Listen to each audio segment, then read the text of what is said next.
നമസ്കാരം.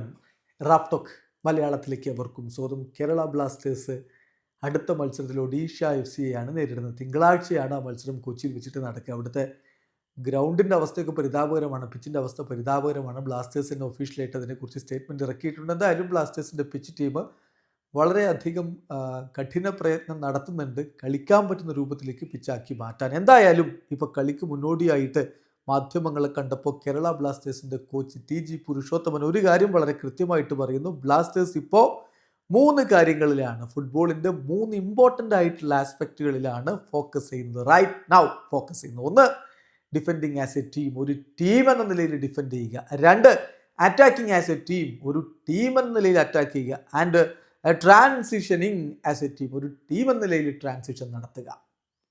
അതായത് മൊത്തത്തിൽ ഒരു ഇൻഡിവിജ്വൽ ക്വാളിറ്റിയെ ആശ്രയിച്ചല്ല, ഒരു ടീം എന്ന നിലയിൽ കാര്യങ്ങൾ കൈകാര്യം ചെയ്യാനാണ് കേരള ബ്ലാസ്റ്റേഴ്സ് ഇപ്പോൾ ശ്രമിക്കുന്നത് എന്ന് കോച്ച് വ്യക്തമായി പറയുന്നു. അദ്ദേഹത്തിൻ്റെ വാക്കുകളിലേക്ക് പോവുകയാണ്. ഫസ്റ്റ് ആൻഡ് ഫോർമോസ്റ്റ്, ഞങ്ങൾ ഫൈനലി കൊഹേസീവ്ലി ഒരു ടീം എന്ന നിലയിൽ പ്രകടനം നടത്തിക്കൊണ്ടിരിക്കുകയാണ്. ഇപ്പം ഞങ്ങൾ കൂടുതൽ കമ്പോസ്ഡ് ആണ്, ഫോക്കസ്ഡ് ആണ്. ഇത് തീർച്ചയായിട്ടും ഞങ്ങളെ സംബന്ധിച്ചിടത്തോളം ഒരു ക്രൂഷ്യൽ ടൈമാണ്. ഞങ്ങളുടെ ഏറ്റവും ബെസ്റ്റ് രൂപത്തിൽ കാര്യങ്ങൾ കൈകാര്യം ചെയ്യേണ്ടതുണ്ട്. മുന്നിലുള്ള തടസ്സങ്ങൾ മറികടന്ന് വരുന്ന മത്സരങ്ങളിൽ മികച്ച പ്രകടനം നടത്തണമെങ്കിൽ. ഇപ്പം കഴിഞ്ഞ ഫസ്റ്റ് വിക്ടറി ഞങ്ങളെ സംബന്ധിച്ചിടത്തോളം വലിയൊരു മോട്ടിവേഷൻ ആയിരുന്നു. ഞങ്ങൾ അതിൽ ബിൽഡ് ചെയ്തുകൊണ്ട് മുന്നോട്ട് പോകാൻ വേണ്ടിയിട്ടാണ് ശ്രമിക്കുന്നത്. മുന്നിലുള്ള ഞങ്ങളുടെ വഴിയിലുള്ള ചലഞ്ചുകൾ ഓവർകം ചെയ്യാൻ ഞങ്ങൾ റെഡിയാണ്.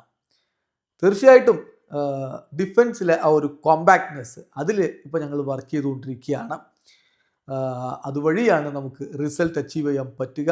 ഹോപ്പ്ഫുള്ളി ഒരു ടീം എന്ന നിലയിൽ നമുക്ക് കണ്ടിന്യൂ ചെയ്യാൻ പറ്റുമെന്നാണ് വിശ്വസിക്കുന്നത്. ചില ചേഞ്ചുകൾ ആ ഒരു പർപ്പസ് വെച്ചുകൊണ്ട് നമ്മൾ ഡിഫൻസിൽ ചെയ്തിട്ടുണ്ട്. 3 പ്രധാനപ്പെട്ട ആസ്പെക്റ്റുകളിലാണ് റൈറ്റ് നൗ നമ്മൾ ഫോക്കസ് ചെയ്യുന്നത്. 1, defending as a team, then attacking as a team and ട്രാൻസിഷനിങ് ആസ് എ ടീം.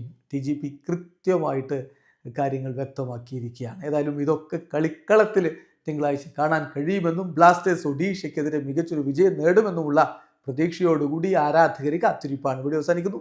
ഫുട്ബോൾ ലോകത്ത് കൂടുതൽ വിശേഷങ്ങളുമായി റാഫ്ടോക്സ് വീണ്ടും എത്താം.